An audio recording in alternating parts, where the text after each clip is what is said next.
La ruta provincial 40 se extendía ante mí como una cicatriz negra que dividía la Patagonia Argentina en dos mitades perfectas.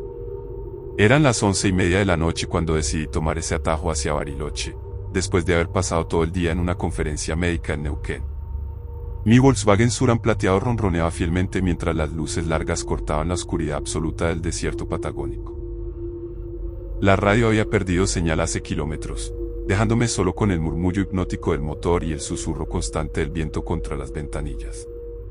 No había visto otro vehículo en los últimos 40 minutos, lo cual no me sorprendía considerando lo tarde que era y lo desolada que resultaba esta ruta secundaria.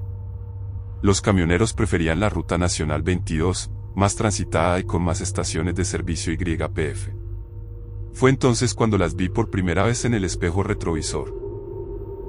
Dos luces amarillentas que se balanceaban de forma extraña, como si el vehículo que las portaba tuviera problemas en la suspensión. Me alegré de tener compañía en esa inmensidad, aunque algo en la forma irregular de esas luces me generaba una sensación incómoda que no lograba definir. Las luces se mantuvieron a una distancia constante durante los siguientes 20 kilómetros. No se acercaban, pero tampoco se alejaban.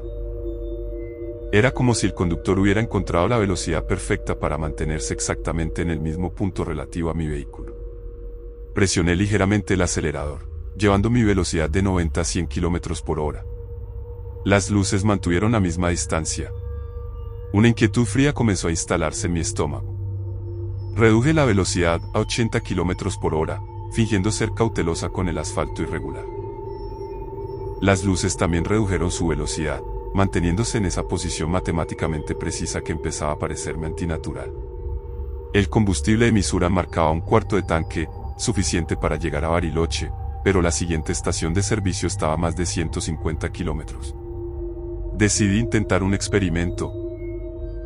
Me desvié hacia el pequeño mirador que recordaba haber visto en viajes anteriores, un área de descanso con vista al lago Nahuel Huapi que los turistas usaban durante el día para tomar fotografías. Mi corazón se aceleró cuando las luces también tomaron la desviación. Estacioné en el mirador, dejando el motor encendido y las luces puestas. A través de los espejos observé cómo el otro vehículo se detenía a unos 50 metros de distancia, sus faros apuntando directamente hacia mi auto.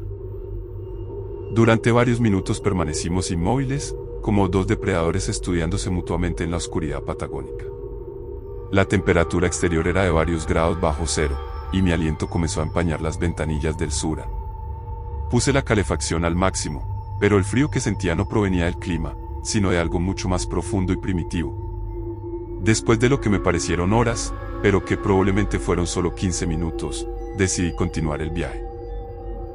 Salí del mirador y retomé la ruta 40, esperando que las luces permanecieran atrás. Mi alivio duró exactamente 30 segundos, el tiempo que tardaron en aparecer nuevamente en mi espejo retrovisor, manteniendo esa distancia inquietantemente precisa. Los siguientes 100 kilómetros fueron una tortura psicológica. Cada curva de la ruta me ofrecía una nueva perspectiva de esas luces persistentes, cada recta interminable me recordaba que seguían ahí, como una presencia malévola que había decidido convertirme en su objetivo esa noche. Fue cerca de Piedra del Águila donde noté algo que hizo que todos mis músculos se tensaran simultáneamente. Las luces habían cambiado. Ya no eran dos faros amarillentos irregulares, sino 4 puntos de luz blanca y brillante, perfectamente alineados y simétricos. Como si el vehículo hubiera cambiado. Mi mente racional intentó encontrar explicaciones lógicas, tal vez era otro auto que había tomado el lugar del primero, tal vez el conductor original había encendido luces adicionales, tal vez había algún problema con la distancia y mi percepción nocturna. Pero mi instinto primitivo sabía que algo estaba terriblemente mal. Decidí tomar la siguiente salida, un camino de ripio que llevaba a una pequeña localidad llamada Villa Pehuen. Si realmente me estaban siguiendo, ese desvío lo confirmaría definitivamente. Mi Surán protestó cuando dejé el asfalto y las piedras comenzaron a golpear contra el chasis, pero mantuve una velocidad constante de 60 km por hora. Las luces tomaron el mismo desvío. El camino de ripio serpenteaba entre cerros cubiertos de ñires y lengas, árboles que en la oscuridad parecían soldados retorcidos montando guardia. Mis manos sudaban a pesar del frío, y tenía que limpiarlas constantemente contra mis jeans para mantener un buen agarre del volante. Fue entonces cuando ocurrió algo que desafió completamente mi comprensión de la realidad. En una curva particularmente cerrada, donde el camino giraba casi 90 grados hacia la izquierda, las luces que me seguían aparecieron simultáneamente en mis espejos laterales. 4 luces a la izquierda, 4 luces a la derecha, y 4 luces en el espejo retrovisor. 12 luces en total, rodeándome. Pisé el freno instintivamente, y mi Suran patinó ligeramente sobre el ripio antes de detenerse completamente.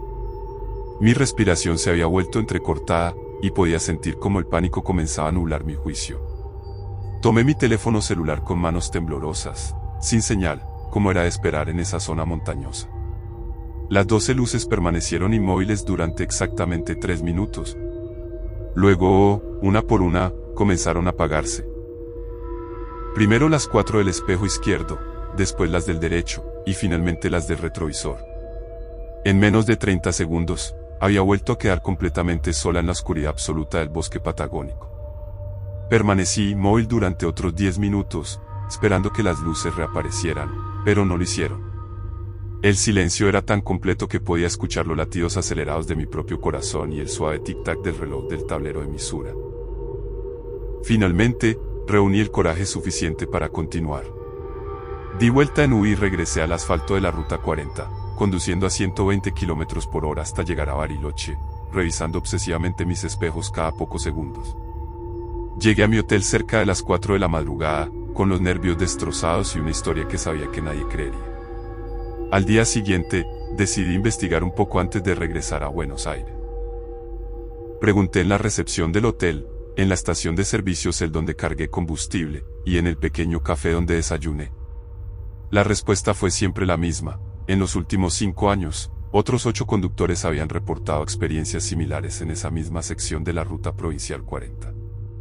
Siempre de noche, siempre cuando viajaban solos, siempre las mismas luces persistentes que parecían multiplicarse antes de desaparecer completamente. Los lugareños tenían una explicación que preferí no escuchar completa. Algo sobre accidentes antiguos, sobre almas que no encontraban descanso, sobre la carretera que reclamaba tributos de vez en cuando. Pagué mi cuenta y salí de ese café más rápido de lo que hubiera sido educado. El viaje de regreso a Buenos Aires lo hice por la Ruta Nacional 22, más larga pero infinitamente más transitada. No vi luces extrañas, no experimenté sensaciones inexplicables, no tuve encuentros sobrenaturales de ningún tipo.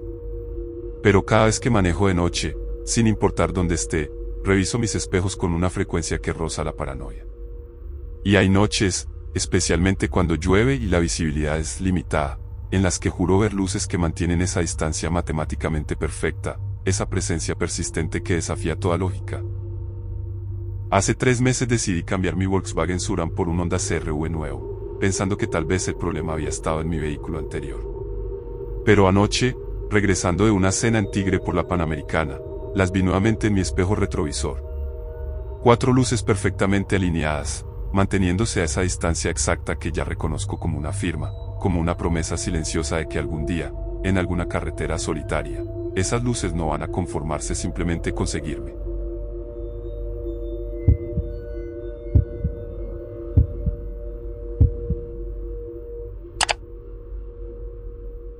La vía ya no se desenrollaba como una serpiente de concreto a través de la cordillera oriental, cortando montañas que habían permanecido inmutables durante milenios. Eran las 12:15 de la madrugada cuando pasé el peaje de Caquesa, mi Chevrolet Spark rojo devorando kilómetros hacia Villavicencio con la urgencia que solo puede generar una emergencia familiar.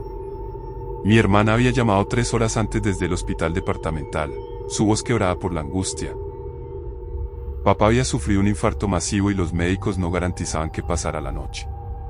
Había empacado una maleta en 5 minutos y salido de Bogotá sin pensarlo 2 veces, navegando por las curvas traicioneras de la carretera más peligrosa de Colombia con la desesperación corroyendo mi estómago.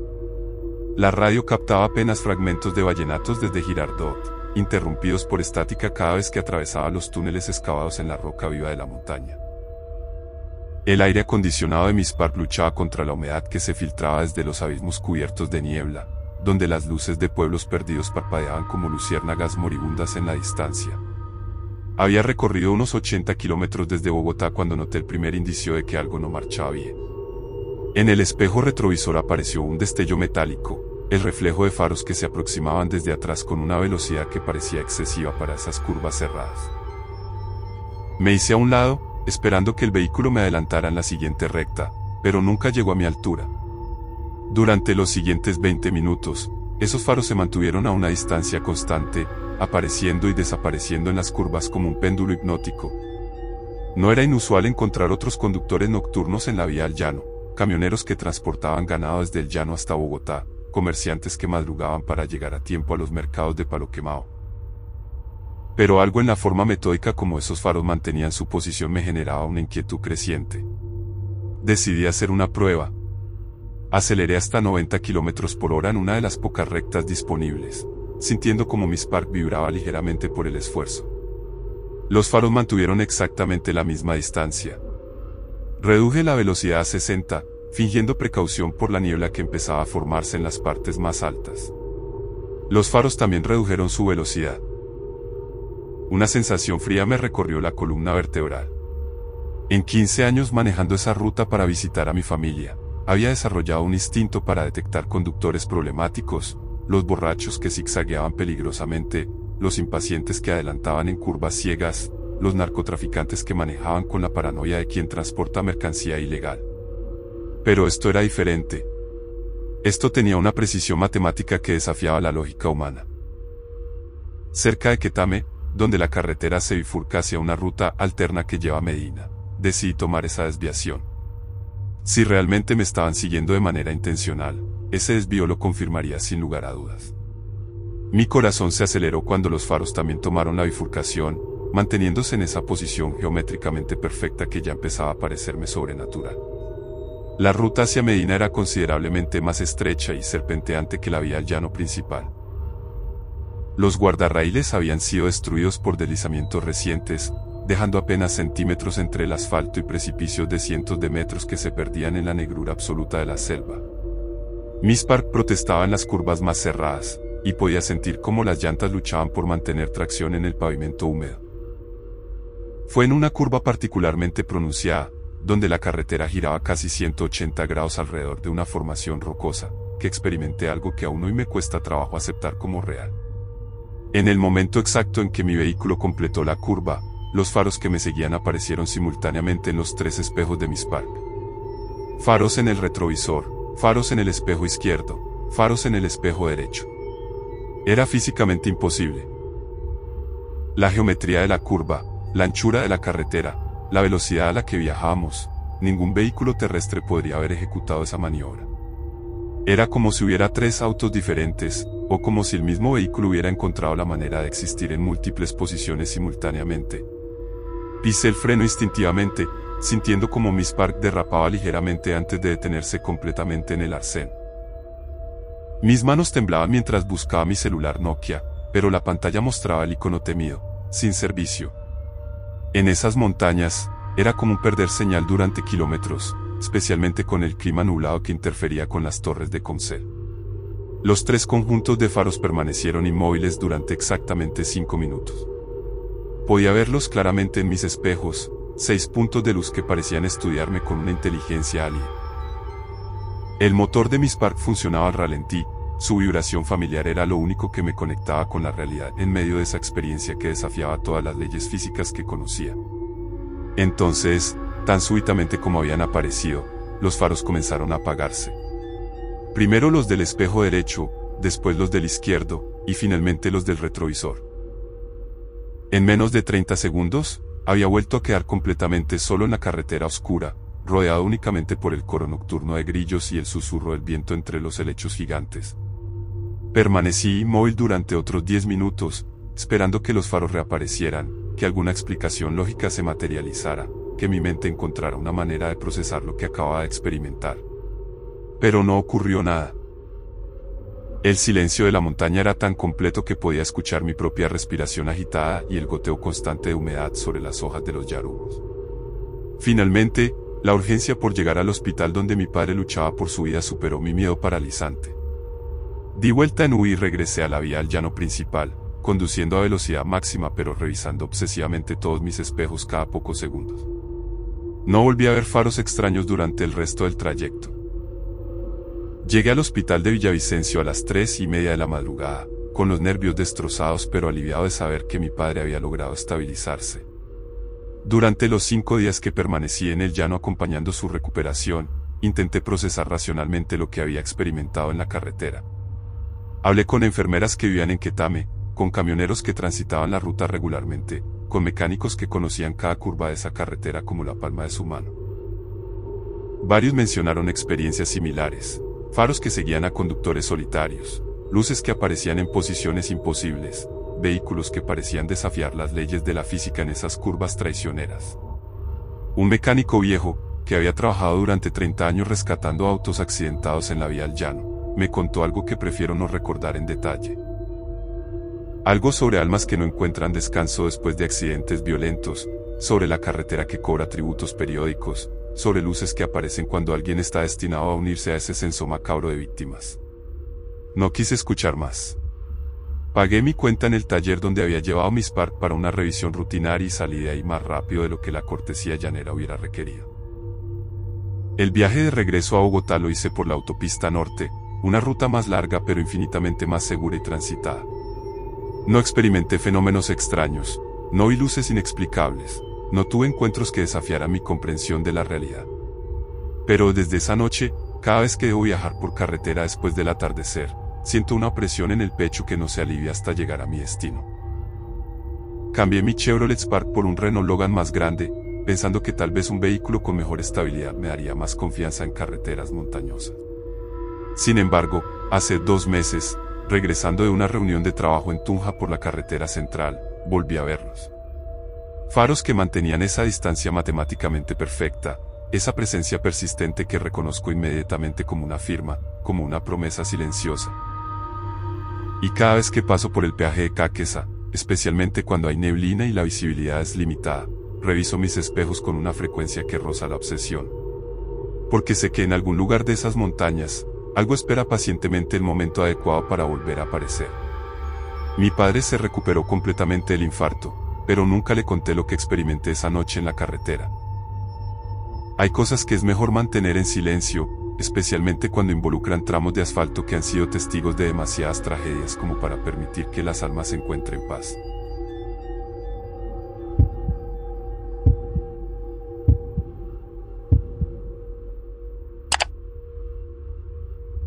La carretera central se alzaba como una cicatriz serpenteante que atravesaba los Andes peruanos, ascendiendo desde Lima hasta alturas donde el oxígeno se volvía un lujo escaso. Eran las 11:30 de la noche cuando pasé por el último puesto de control policial en Chosica, mi Toyota Yaris plateado luchando contra la inclinación pronunciada que llevaba hacia Huancayo, con el motor esforzándose por mantener potencia en la altura.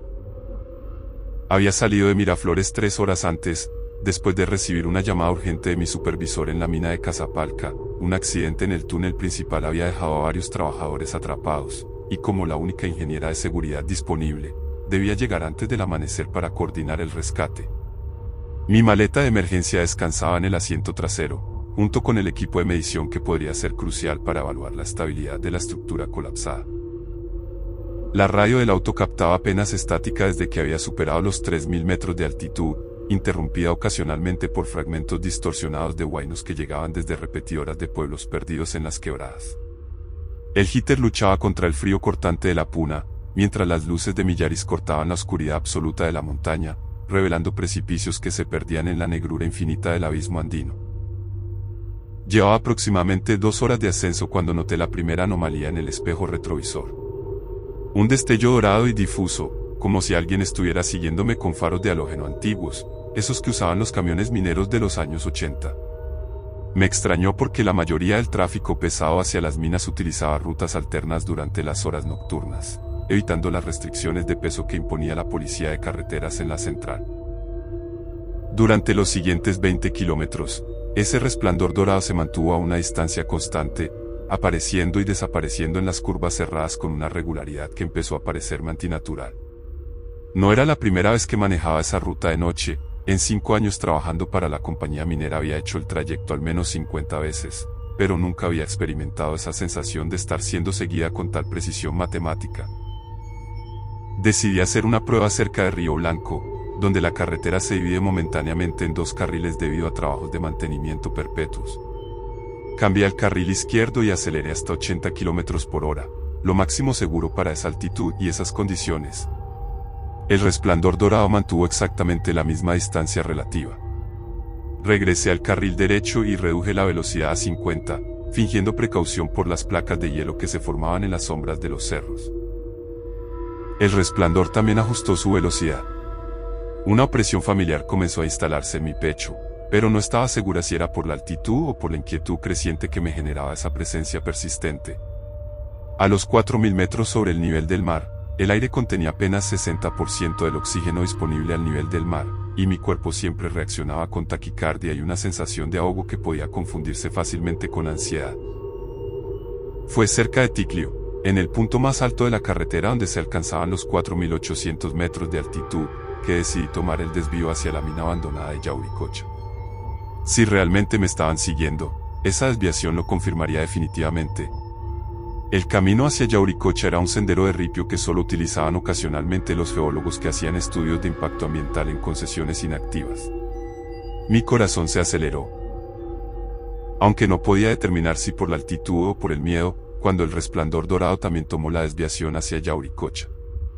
El camino de ripio serpenteaba entre formaciones rocosas que parecían guardianes prehistóricos, erosionados por milenios de viento y lluvia hasta adquirir formas que en la oscuridad sugerían rostros angustiados o manos suplicantes.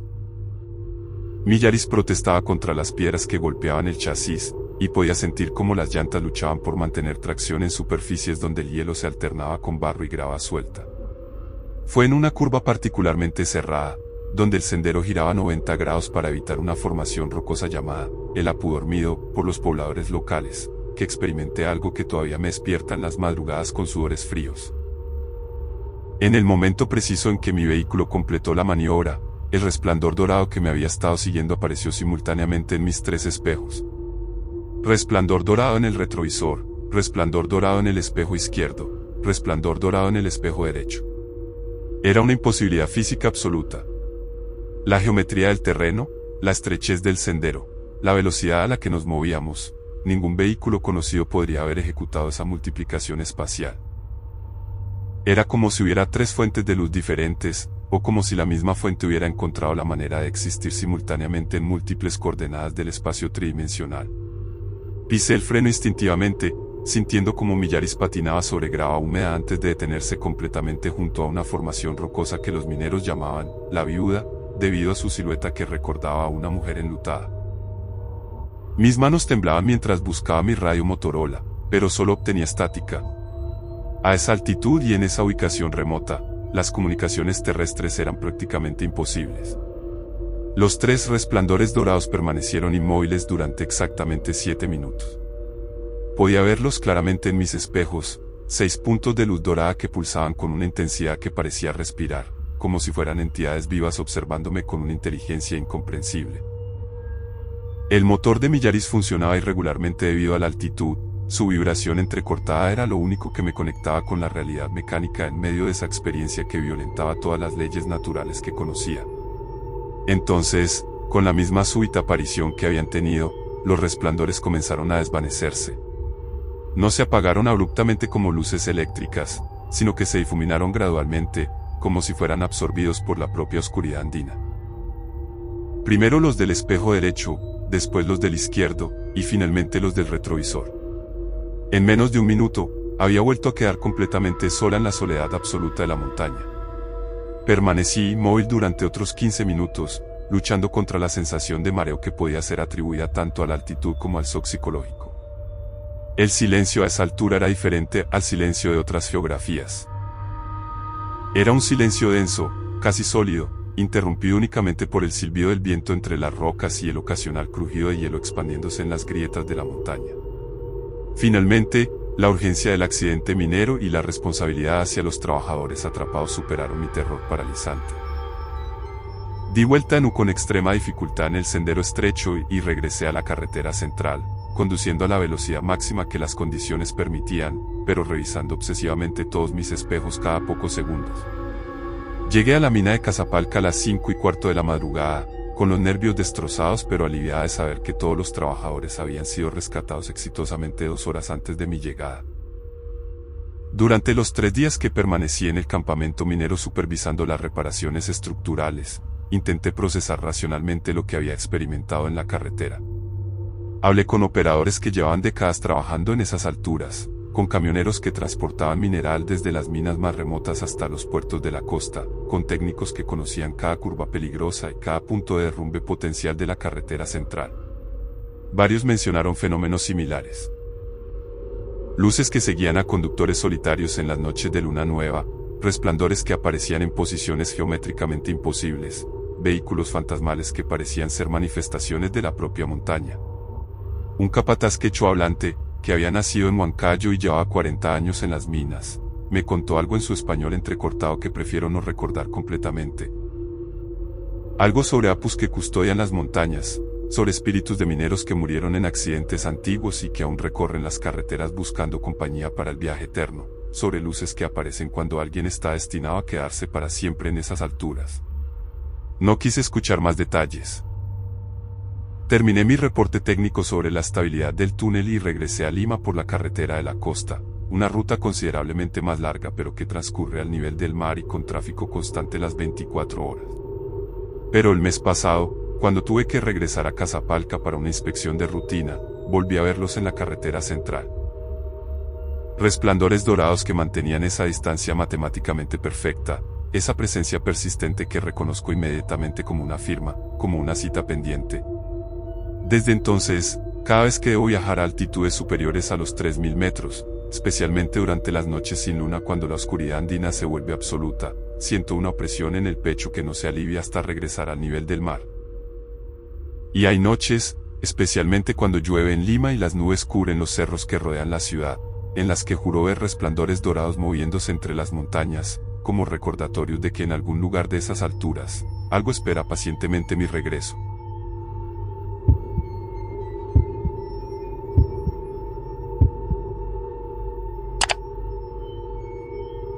La autopista Gran Mariscal de Ayacucho se extendía como una arteria oscura que conectaba Caracas con el oriente venezolano, serpenteando a través de montañas que habían permanecido testigos silenciosos de la historia desde tiempos precolombinos. Eran las 11:45 de la noche cuando pasé el último alcabazo en Charallave, mi Ford Explorer azul marino consumiendo kilómetros hacia Barcelona con la urgencia que solo puede generar una crisis petrolera en los campos de Anzoátegui. Mi supervisor de POS había llamado 4 horas antes desde el complejo de José Antonio Anzoátegui. Una falla crítica en la planta de fraccionamiento había paralizado la producción de toda la región oriental, y como el único ingeniero petroquímico disponible con experiencia en ese tipo de emergencias, debía llegar antes del amanecer para evitar pérdidas millonarias y un posible desastre ambiental. La radio captaba fragmentos entrecortados de merengues desde emisoras caraqueñas, interrumpidos por interferencias cada vez que atravesaba las zonas montañosas donde los cerros bloqueaban las señales de Radio Caracas Radio y Unión Radio. Mi Explorer mantenía una velocidad constante de 90 km por hora, aprovechando que el tráfico nocturno en la autopista era prácticamente inexistente debido a la inseguridad que había azotado esas rutas en los últimos años. Había recorrido aproximadamente 120 kilómetros desde Caracas cuando noté la primera anomalía en mi espejo retrovisor. Un conjunto de luces blancas intensas, como las que utilizaban los vehículos oficiales de la Guardia Nacional, pero con un patrón de parpadeo irregular que no correspondía a ningún protocolo de emergencia que conociera. Me tranquilizó pensar que podría ser una patrulla nocturna, ya que en esas carreteras la presencia militar era común debido a los problemas de seguridad. Durante los siguientes 30 kilómetros, esas luces blancas se mantuvieron a una distancia constante, apareciendo y desapareciendo en las curvas con una precisión que empezó a resultarme inquietante. No era inusual que los efectivos de la GN mantuvieran vigilancia discreta sobre vehículos que transitaban de noche por rutas petroleras, pero algo en la forma matemáticamente exacta como esas luces conservaban su posición me generaba una sensación de incomodidad creciente. Decidí hacer una prueba cerca de Cúpira, donde la autopista tiene un área de servicio abandonada que había sido cerrada por falta de mantenimiento. Tomé la salida hacia esa área, encendí las luces de emergencia y me detuve completamente, esperando que el vehículo que me seguía se identificara o continuara su ruta. Mi corazón se aceleró cuando las luces blancas también tomaron la salida y se detuvieron a exactamente 100 metros de mi posición. Permanecimos inmóviles durante 5 minutos que se sintieron eternos. A través del espejo retrovisor podía ver las luces parpadeando con un ritmo hipnótico, pero no lograba distinguir la silueta del vehículo que las portaba. Era como si las luces existieran de forma independiente, suspendidas en la oscuridad sin necesidad de un soporte físico visible. Finalmente, decidí continuar el viaje. Salí del área de servicio y retomé la autopista, esperando que las luces permanecieran atrás. Mi alivio duró exactamente 2 minutos, el tiempo que tardaron en reaparecer en mi espejo retrovisor, manteniendo esa distancia geométricamente perfecta que ya empezaba a parecerme sobrenatural. Los siguientes 100 kilómetros fueron una experiencia psicológicamente agotadora. Cada puente que cruzaba me ofrecía una nueva perspectiva de esas luces persistentes, cada túnel excavado en la roca me proporcionaba unos segundos de respiro antes de que reaparecieran inexorablemente. Intenté acelerar hasta 120 kilómetros por hora en las rectas más largas, pero las luces ajustaron su velocidad automáticamente. Reduje hasta 60 en las zonas de curvas pronunciadas, y las luces hicieron lo mismo. Fue cerca del Tigre, donde la autopista se eleva sobre un viaducto que cruza el río Unare, que experimenté algo que aún hoy desafía mi comprensión de la realidad física. En el momento exacto en que mi Explorer alcanzó el punto más alto del puente, las luces blancas que me habían estado siguiendo aparecieron simultáneamente en mis 3 espejos retrovisores. Luces blancas en el espejo central, luces blancas en el espejo izquierdo, luces blancas en el espejo derecho. Era una violación absoluta de las leyes de la geometría euclidiana. La estructura del puente, la anchura de la autopista, la velocidad a la que viajábamos. Ningún vehículo terrestre conocido podría haber ejecutado esa multiplicación espacial. Era como si hubiera 3 fuentes de luz completamente independientes, o como si la misma fuente hubiera encontrado la manera de manifestarse simultáneamente en múltiples coordenadas del espacio físico. Pisé el freno instintivamente, sintiendo como mi Explorer patinaba ligeramente sobre el pavimento húmedo del puente antes de detenerse completamente en el arcén de emergencia. Mis manos sudaban mientras buscaba mi radio VHF de la compañía, pero solo obtenía estática. Las comunicaciones en esa zona eran notoriamente problemáticas debido a la interferencia electromagnética de las instalaciones petroleras cercanas. Los 3 conjuntos de luces blancas permanecieron inmóviles durante exactamente 8 minutos. Podía verlas claramente en mis espejos, 6 puntos de luz intensa que parecían pulsar con una energía que trascendía lo meramente lumínico. Era como si estuvieran escaneándome, estudiándome, evaluándome con una inteligencia que no pertenecía a este mundo. El motor de mi Explorer funcionaba al ralentí, su vibración constante era lo único que me mantenía conectado con la realidad mecánica conocida. Entonces, con la misma inexplicable súbita aparición que habían tenido, las luces comenzaron a desvanecer su intensidad. No se apagaron como interruptores eléctricos, sino que se diluyeron gradualmente en la oscuridad, como si fueran reabsorbidas por la propia noche venezolana. Primero las del espejo derecho, después las del izquierdo, y finalmente las del central. En menos de 40 segundos, había vuelto a quedar completamente solo en la vastedad nocturna de la autopista. Permanecí inmóvil durante otros 15 minutos, luchando contra una sensación de vértigo que no podía atribuir a causas físicas normales. El silencio en esa altura del puente era diferente al silencio urbano al que estaba acostumbrado. Era un silencio denso, pesado, cargado de una expectativa que no lograba definir. Solo se escuchaba el murmullo distante del río Unare fluyendo cientos de metros más abajo y el ocasional crujido de la estructura metálica del puente expandiéndose por los cambios de temperatura nocturna. Finalmente, la urgencia de la crisis petrolera y mi responsabilidad profesional superaron el terror que me tenía paralizado. Reinicié la marcha y continué hacia Barcelona, conduciendo a la velocidad máxima que la prudencia permitía, pero revisando obsesivamente todos mis espejos cada pocos segundos durante el resto del trayecto. Llegué al complejo petroquímico de José Antonio Anzoátegui a las 4:30 de la madrugada, con los nervios destrozados pero enfocado en resolver la emergencia técnica que había motivado mi viaje. Durante los 4 días que permanecí en el complejo supervisando las reparaciones de la planta de fraccionamiento, intenté procesar racionalmente lo que había experimentado en la autopista. Hablé con ingenieros que llevaban décadas trabajando en la industria petrolera oriental, con técnicos que conocían cada kilómetro de las rutas que conectaban los campos con las refinerías, con operadores que habían manejado equipos pesados por esas carreteras durante toda su vida profesional. Varios mencionaron experiencias similares. Luces que seguían a conductores solitarios en las noches sin luna, vehículos fantasmales que aparecían en posiciones geométricamente imposibles, fenómenos lumínicos que parecían estar relacionados con la actividad sísmica de la región. Un capataz de mantenimiento, que había nacido en el Tigre y llevaba 30 años en Poza, me contó algo que prefiero mantener en el ámbito de las especulaciones no científicas.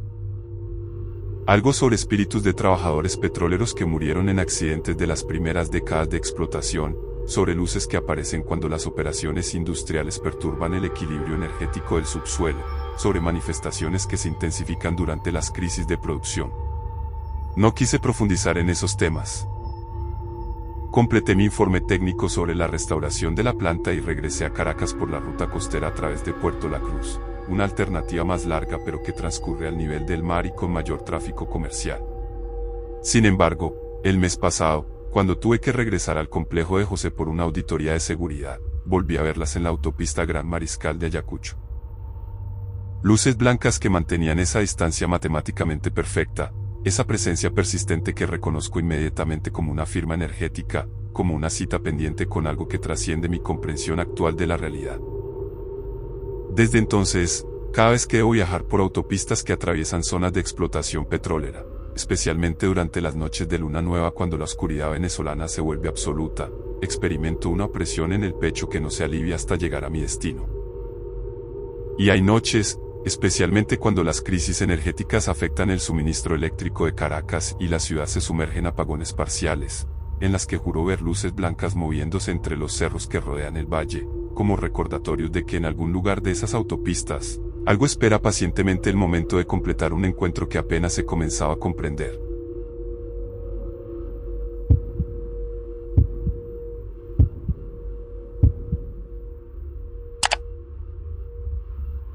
La Ruta 5 Norte se extendía como una línea recta trazada por dioses antiguos a través del desierto de Atacama, cortando la vastedad más árida del planeta con la precisión de un bisturí que separara la tierra del cielo infinito.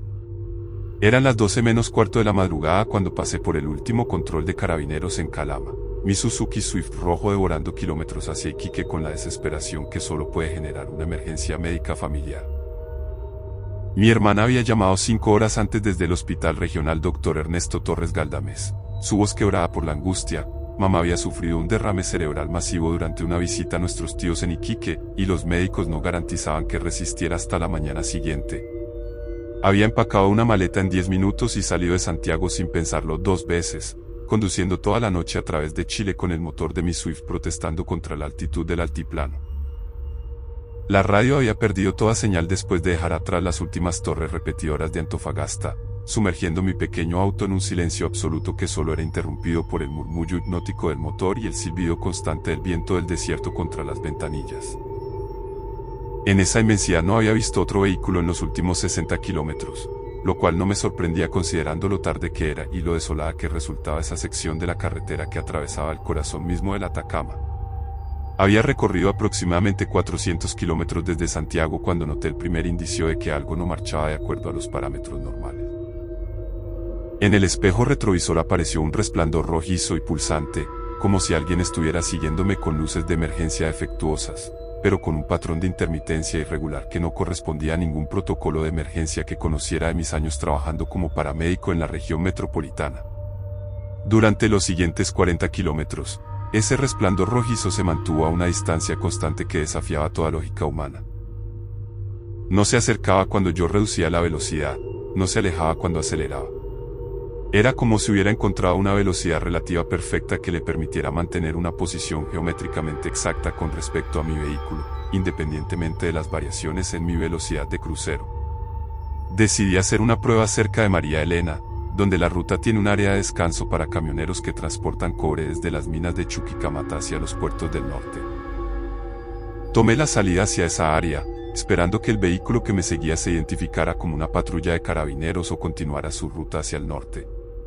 Mi corazón se aceleró cuando el resplandor rojizo también tomó la desviación y se detuvo a exactamente 200 metros de mi posición. Permanecimos inmóviles durante 10 minutos que se sintieron como horas en la vastedad nocturna del desierto. A través del espejo retrovisor podía ver el resplandor pulsando con un ritmo que parecía tener vida propia, pero no lograba distinguir la silueta del vehículo que lo generaba. Era como si la luz existiera de forma independiente, flotando en la oscuridad absoluta del Atacama sin necesidad de un soporte físico identificable. Finalmente, la urgencia de llegar al hospital donde mi madre luchaba por su vida superó mi curiosidad y mi creciente inquietud. Salí del área de descanso y retomé la Ruta 5. Esperando que el resplandor permaneciera atrás. Mi alivio duró exactamente 3 minutos, El tiempo que tardó en reaparecer en mi espejo retrovisor, manteniendo esa distancia matemáticamente perfecta que ya empezaba a generar una sensación de terror primitivo en mi sistema nervioso. Los siguientes 150 kilómetros fueron una experiencia que puso a prueba los límites de mi cordura. El resplandor rojizo me acompañó a través de paisajes que parecían pertenecer a otro planeta, formaciones rocosas erosionadas por millones de años de viento, salares que brillaban bajo la luz de las estrellas como espejos de plata líquida, montañas que se alzaban como centinelas prehistóricos contra el horizonte infinito del desierto. Intenté toda variación de velocidad imaginable. Aceleré hasta 140 km por hora en las rectas interminables, sintiendo como mi Swift vibraba al límite de sus capacidades mecánicas. El resplandor mantuvo la misma distancia relativa. Reduje hasta 50 km por hora, fingiendo problemas mecánicos, y el resplandor también ajustó su velocidad con una precisión que desafiaba las leyes de la física convencional. Fue cerca de Pozo Almonte, donde la carretera se eleva sobre una meseta que ofrece una vista panorámica de todo el desierto circundante, que experimenté algo que aún hoy me despierta en las madrugadas con sudores fríos y una sensación de terror que no puedo racionalizar. En el momento exacto en que mi Swift alcanzó el punto más alto de esa elevación, el resplandor rojizo que me había estado siguiendo apareció simultáneamente en todos mis espejos retrovisores. Resplandor rojizo en el espejo central, resplandor rojizo en el espejo izquierdo, resplandor rojizo en el espejo derecho. Era una violación absoluta de todas las leyes geométricas que había aprendido en mis estudios de física aplicada a la medicina de emergencias. La topografía del terreno, la anchura de la carretera, la velocidad a la que nos desplazamos, ningún objeto físico conocido podría haber ejecutado esa multiplicación espacial. Era como si hubiera tres fuentes de luz completamente independientes, o como si la misma fuente hubiera encontrado la manera de existir simultáneamente en múltiples dimensiones del espacio físico. Pisé el freno instintivamente, sintiendo como mi Swift derrapaba sobre la arena fina que el viento del desierto había depositado sobre el asfalto antes de detenerse completamente en el arcén. Mis manos temblaban violentamente mientras buscaba mi teléfono Samsung, pero la pantalla mostraba el mensaje temido: sin cobertura. En el desierto de Atacama, especialmente en esas horas nocturnas, las comunicaciones móviles eran prácticamente imposibles debido a la ausencia de torres repetidoras en cientos de kilómetros a la redonda. Los tres resplandores rojizos permanecieron inmóviles durante exactamente 12 minutos. Podía verlos claramente en mis espejos, 6 puntos de luz rojiza que pulsaban con una intensidad que parecía respirar, como si fueran órganos vivientes bombeando energía lumínica en lugar de sangre. Era como si estuvieran estudiándome, analizándome, evaluando mi presencia con una inteligencia que trascendía cualquier comprensión humana. El motor de mi Swift funcionaba al ralentí, su vibración familiar era lo único que me conectaba con la realidad mecánica en medio de esa experiencia que violentaba todos los principios científicos que conocía. Entonces, con la misma inexplicable súbita manifestación que habían tenido, los resplandores comenzaron a desvanecer su intensidad. No se extinguieron como luces eléctricas convencionales, sino que se difuminaron gradualmente en la oscuridad, como si fueran reabsorbidos por la propia inmensidad del desierto. Primero los del espejo derecho, después los del izquierdo, y finalmente los del central. En menos de 45 segundos, había vuelto a quedar completamente sola en la vastedad nocturna del Atacama. Permanecí inmóvil durante otros 20 minutos, luchando contra una sensación de vértigo existencial que no podía atribuir a causas físicas conocidas. El silencio en esa altitud del desierto era diferente a cualquier silencio que hubiera experimentado antes, era un silencio denso, casi tangible, que parecía tener peso y presencia propia. Solo se escuchaba el murmullo distante del viento arrastrando granos de arena contra las formaciones rocosas y el ocasional crujido térmico de mi Swift adaptándose a los cambios de temperatura nocturna. Finalmente, la urgencia de la crisis médica de mi madre y mi responsabilidad filial superaron el terror paralizante que me tenía inmovilizada. Reinicié la marcha y continué hacia Iquique, conduciendo a la velocidad máxima que las condiciones del desierto permitían, pero revisando obsesivamente todos mis espejos cada pocos segundos durante los últimos 200 kilómetros del trayecto. Llegué al Hospital Regional Dr. Ernesto Torres Galdames a las 5:20 de la madrugada, con los nervios completamente destrozados pero aliviada de saber que mi madre había logrado estabilizarse durante las últimas horas de la noche. Durante los 8 días que permanecí en Iquique acompañando su lenta pero constante recuperación, intenté procesar racionalmente lo que había experimentado en la Ruta 5 Norte. Hablé con médicos que llevaban décadas trabajando en hospitales del norte, con paramédicos que conocían cada kilómetro de las rutas de emergencia que conectaban las ciudades costeras con los centros mineros del interior, con choferes de ambulancia que habían transitado esas carreteras durante toda su vida profesional respondiendo a emergencias en lugares remotos. Varios mencionaron experiencias similares.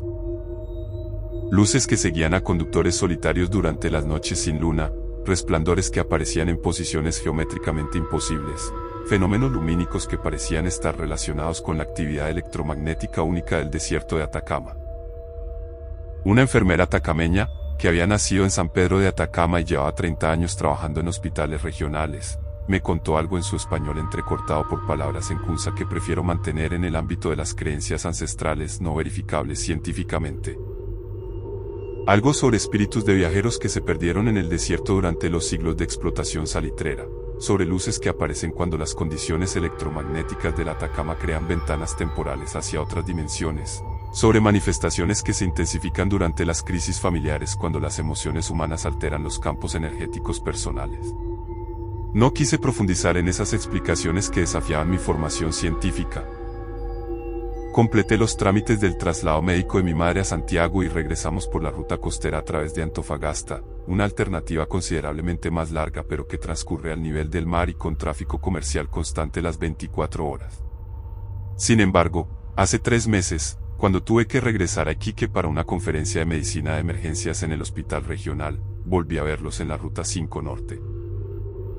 Resplandores rojizos que mantenían esa distancia matemáticamente perfecta, esa presencia persistente que reconozco inmediatamente como una firma energética, como una cita pendiente con algo que trasciende mi comprensión actual de los límites entre lo físico y lo metafísico. Desde entonces, cada vez que debo viajar por carreteras que atraviesan desiertos, especialmente durante las noches de luna nueva cuando la oscuridad del Atacama se vuelve absoluta y las estrellas brillan con una intensidad que parece sobrenatural, experimento una opresión en el pecho que no se alivia hasta llegar a zonas pobladas.